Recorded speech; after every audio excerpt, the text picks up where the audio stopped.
रामू एक बहुत गरीब किसान था। वो हरे भरे खेतों के बीच बसे एक छोटे से गांव में रहता था। उसका घर मिट्टी और फूस का बना था, एक साधारण सा घर जो उसके छोटे परिवार को छत देता था। उसकी एक पत्नी थी, सीता, और दो छोटे बच्चे, एक लड़का और एक लड़की। रामू के पास जमीन का एक छोटा सा टुकड़ा था जो मुश्किल से उसके परिवार के लिए खाना उगाने के लिए काफी था। वो सुबह से शाम तक अथक परिश्रम करता था। उसके हाथ खुरदरे और पीठ अक्सर दर्द करती थी। उसकी कड़ी मेहनत के बावजूद कई दिन ऐसे होते थे जब उनके पास खाने को बहुत कम होता था। फिर भी रामू ने कभी उम्मीद नहीं छोड़ी। वो कड़ी मेहनत के महत्व में विश्वास करता था और हमेशा अपने बच्चों को ईमानदार रहना सिखाता था। रामू और उसके परिवार के लिए जीवन एक लगातार संघर्ष था। गर्मी का सूरज उसे झुलसाता था जब वो अपने दो पुराने बैलों के साथ अपने खेत को जोतता था। मॉनसून की बारिश, हालांकि स्वागत योग्य थी, अक्सर उसकी छोटी सी झोपड़ी को बाढ़ का खतरा पैदा करती थी। उसके बच्चे पुराने फटे हुए कपड़े पहनते थे, लेकिन उनके चेहरे हमेशा मुस्कुराहट से चमकते थे। रामू उनके लिए एक बेहतर जीवन का सपना देखता था। वो चाहता था कि वो उन्हें गांव के स्कूल भेज सके ताकि वे पढ़ना लिखना सीख सके। वो अपनी टूटती झोपड़ी की मरम्मत करना चाहता था और यह सुनिश्चित करना चाहता था कि उसके परिवार को कभी भूखा न सोना पड़े। वो अक्सर आसमान की ओर देखता था और अपने बोझ को कम करने के लिए एक छोटे से चमत्कार की प्रार्थना करता था। सीता रामू के लिए ताकत का एक स्तंभ थी। वो जो भी थोड़ा बहुत उनके पास होता था उससे घर का प्रबंधन करती थी। वो थोड़ा बहुत खाना बनाती थी, कपड़े सिलती थी और बच्चों की बहुत प्यार से देखभाल करती थी। वो हमेशा रामू को प्रोत्साहित करती थी। उससे कहती थी कि उनके मुश्किल दिन हमेशा नहीं रहेंगे। तुम्हारी कड़ी मेहनत ही हमारी सबसे बड़ी दौलत है, वो कहती थी। उसकी आवाज में गर्माहट भरी होती थी। उनका एक दूसरे के लिए प्यार और समर्थन ही उनका एकमात्र सच्चा खजाना था।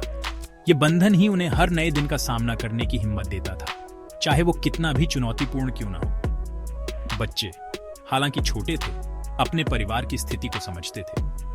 वे शायद ही कभी कोई मांग करते थे और छोटी छोटी चीजों में खुशी पाते थे। वे रामू के काम खत्म करने के बाद खेतों में खेलते थे। उनकी हंसी शांत शाम की हवा में गूंजती थी। रामू उन्हें देखता था और उदासी और गर्व का मिश्रण महसूस करता था। वो उन्हें आराम और अवसर की दुनिया देना चाहता था, एक ऐसी दुनिया जो उस गरीबी से बहुत दूर थी जिसमें वे पैदा हुए थे।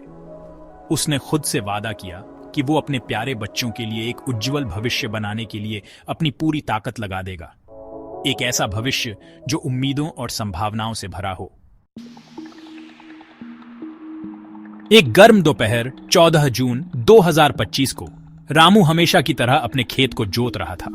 सूरज आसमान में ऊंचा था और उसके माथे से पसीना टपक रहा था। उसके बैल धीरे धीरे चल रहे थे, गर्मी से थके हुए थे। अचानक हल जमीन के नीचे किसी कठोर चीज से टकराया। एक जोरदार धड़ाम की आवाज हुई जिसने रामू और उसके बैलों दोनों को चौंका दिया। उसने सोचा कि यह एक बड़ा पत्थर होगा, किसानों के लिए एक आम परेशानी। उसने अपने बैलों को रोका और उसे खोदकर निकालने का फैसला किया ताकि वो उसके हल को फिर से नुकसान न पहुंचाए। उसने अपनी कुदाल ली और वस्तु के चारों ओर सावधानी से खोदना शुरू कर दिया। जैसे ही उसने मिट्टी हटाई, उसे एहसास हुआ कि यह पत्थर नहीं था। उसने जो देखा वो एक बड़े मिट्टी के बर्तन का घुमावदार लाल भूरा ऊपरी हिस्सा था। उसकी धड़कन जिज्ञासा से थोड़ी तेज होने लगी। किसने यहाँ एक बर्तन गाड़ा होगा उसके खेत के बीच में? उसने और ऊर्जा से खोदा। उसकी थकान भूल गई थी। बर्तन बड़ा और बहुत पुराना था। वो भारी था, एक खाली बर्तन से कहीं ज्यादा भारी। उसने उसे सावधानी से खोदे गए गड्ढे से बाहर निकाला। वो मिट्टी के ढक्कन से सील किया हुआ था। एक उत्साह और रहस्य की भावना उसे भर गई क्योंकि उसने सोचा कि अंदर क्या हो सकता है। कांपते हाथों से रामू ने सील तोड़ी और ढक्कन उठाया। उसने जो देखा उस पर वो पूरी तरह से अविश्वास से हाँफ उठा। बर्तन सोने के सिक्कों से भरा हुआ था। वे चमकीले दोपहर के सूरज के नीचे चमक रहे थे और उसकी आंखों को चकाचौंध कर रहे थे। उसने अपने पूरे जीवन में इतनी दौलत कभी नहीं देखी थी। उसने एक सिक्का उठाया। वो उसके हाथ में भारी और ठंडा था। एक पल के लिए उसे लगा कि वो सपना देख रहा है। उसने देखा कि कोई देख तो नहीं रहा है, लेकिन खेत खाली थे। यह सच था। सोने का यह बर्तन सच था और यह ठीक उसके हाथों में था। खुशी की एक लहर उसे बहा ले गई। उसने तुरंत अपने परिवार के बारे में सोचा। यह खजाना उनके जीवन को हमेशा के लिए बदल सकता था। अब कोई भूख नहीं, कोई गरीबी नहीं। वो एक अच्छा घर बना सकता था, अपनी पत्नी और बच्चों के लिए नए कपड़े खरीद सकता था और सबसे महत्वपूर्ण बात, अपने बच्चों को स्कूल भेज सकता था। वो आखिरकार उन्हें वो जीवन दे सकता था जिसका उसने हमेशा सपना देखा था। उसने सावधानी से ढक्कन को बर्तन पर वापस रखा और उसे छिपाने के लिए जल्दी से एक जगह ढूंढी। उसने उसे घर ले जाने का फैसला किया, एक गुप्त खजाना जो उसके परिवार के लिए एक नई शुरुआत की कुंजी रखता था। उसे आशा की एक भावना महसूस हुई जो उसने बहुत लंबे समय से महसूस नहीं की थी। जब रामू अपनी झोपड़ी पहुंचा तो उसने चुपचाप भारी बर्तन को अंदर ले गया। उसने इसे सीता को दिखाया, जिसकी आंखें आश्चर्य से बड़ी हो गईं। बच्चों ने खुशी से तालियां बजाईं, यह सोचकर कि चमकदार सिक्के नए खिलौने थे। पहले तो केवल खुशी थी। उन्होंने उन सभी अद्भुत चीजों की कल्पना की जो वे पैसे से कर सकते थे। वे बैलों की एक नई जोड़ी, खेती करने के लिए और जमीन खरीद सकते थे और उन्हें कभी भी अपने अगले भोजन के बारे में चिंता नहीं करनी पड़ेगी। भविष्य जो हमेशा इतना निराशाजनक लग रहा था, अब अविश्वसनीय रूप से उज्जवल और वादों से भरा लग रहा था। उनकी गरीबी का बोझ उनके कंधों से उतरता हुआ लग रहा था। हालांकि जैसे ही शुरुआती उत्साह फीका पड़ा, रामू को बेचैनी महसूस होने लगी। वो चुपचाप एक कोने में बैठा सोने के बर्तन को देख रहा था। एक सवाल उसके मन को परेशान करने लगा, क्या यह पैसा वास्तव में उसका था?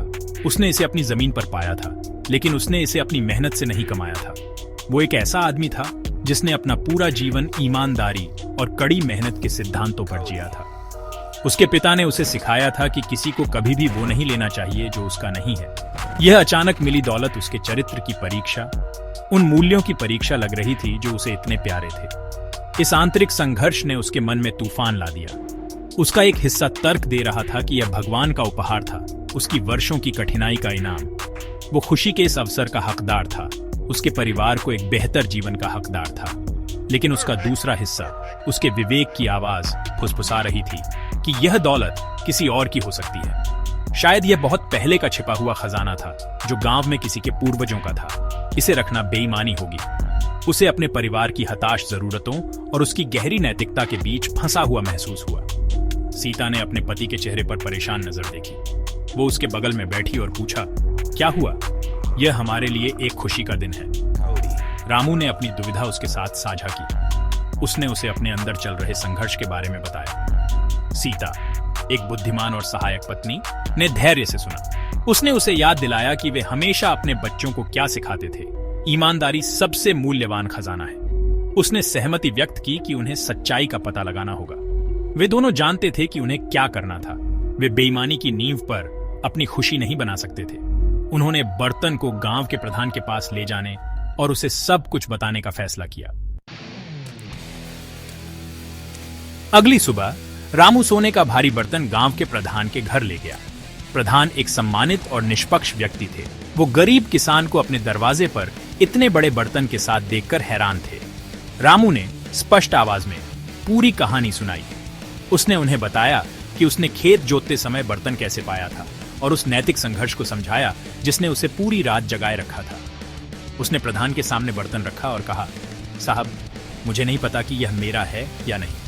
कृपया तय करें कि क्या सही है। रामू की ईमानदारी से प्रधान बहुत प्रभावित हुए। प्रधान ने एक जांच शुरू की। उन्होंने गांव के बुजुर्गों से सलाह ली और पुराने जमीन के रिकॉर्ड की जांच की। रिकॉर्ड से पता चला कि जमीन कई पीढ़ियों से रामू के परिवार में थी। किसी और ने कभी इस पर दावा नहीं किया था। गहन जांच के बाद प्रधान ने गांव की बैठक बुलाई।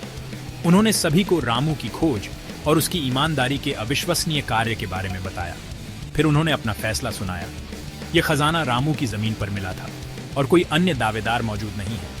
कानून और नैतिकता के अनुसार यह दौलत रामू की है। उसकी ईमानदारी इस बर्तन में रखे सोने से भी ज्यादा कीमती है। रामू प्रधान के शब्दों को सुनकर बहुत खुश और राहत महसूस कर रहा था। उसने कृतज्ञता से भरे दिल से दौलत स्वीकार की, लेकिन उसने अकेले स्वार्थी उद्देश्यों के लिए पैसे का इस्तेमाल नहीं किया। अपने चरित्र के अनुरूप उसने इसका उपयोग अपने परिवार और अपने समुदाय की भलाई के लिए किया। उसका पहला काम अपने बच्चों को पास के शहर के सबसे अच्छे स्कूल में दाखिला दिलाना था। उसने अपने परिवार के लिए एक मजबूत नया घर बनाया, एक ऐसी जगह जहां वे सुरक्षित और आरामदायक महसूस करते थे।